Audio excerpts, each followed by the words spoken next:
Breaking news today. The ban on Russian and Belarusian players shows Wimbledon's gross arrogance. One of Australia's biggest stars has spilled the beans on how the biggest virtue signalers in tennis caused chaos at Wimbledon. Wimbledon. Our game's biggest virtue signalers hail from this land of strawberries and cream, Pims on Henman Hill, all-white attire, and more. The Wimbledon board announced earlier this month that they were allowing Russian and Belarusian players to participate in this year's championships. beIN Sports brings live tennis coverage to KO. Every single final match on the ATP and WTA tours will be broadcast live. Are you a KO rookie? Get your free trial started greater than today.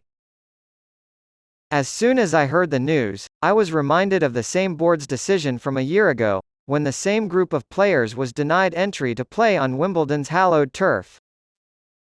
Being one of the 10 members of the ATP, Association of Tennis Professionals, Player Council gave me ringside seats to the backstage drama that occurred in April of this year. I took the lead in speaking for all parties involved, including Russia and Belarus, in an effort to find a satisfactory compromise. However, what took place was classic Wimbledon grandstanding at its finest. The ATP and the WTA do not, and I do not, support the abominable war in Ukraine. Do I think it was a mistake for Wimbledon to ban players from the two countries involved in the invasion, though? Yes, absolutely.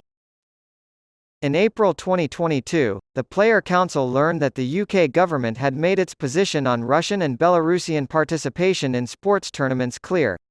Wimbledon had to decide, but they were given two options to consider.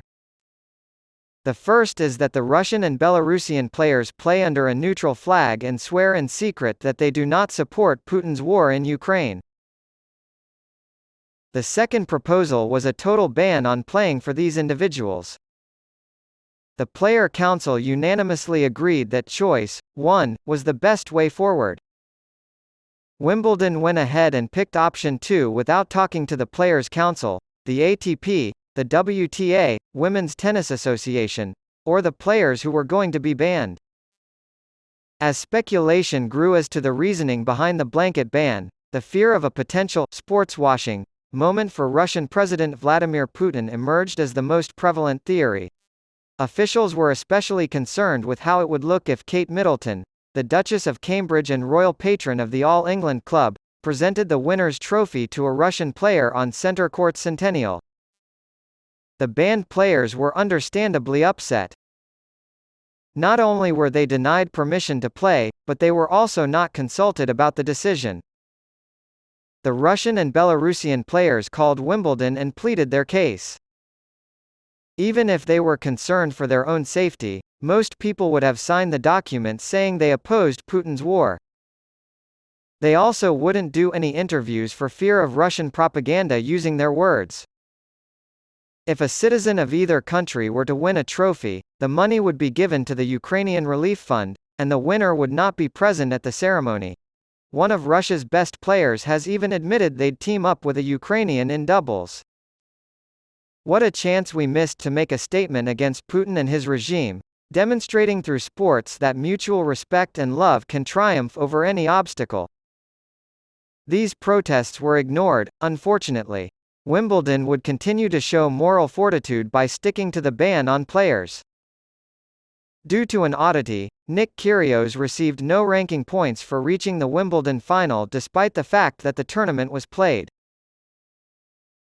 No shame would befall Wimbledon on the anniversary of its famous court, and the tournament received mostly positive press. Elena Rybakina, who was born in Russia but grew up in Kazakhstan, won the championship and was awarded the trophy by Kate Middleton.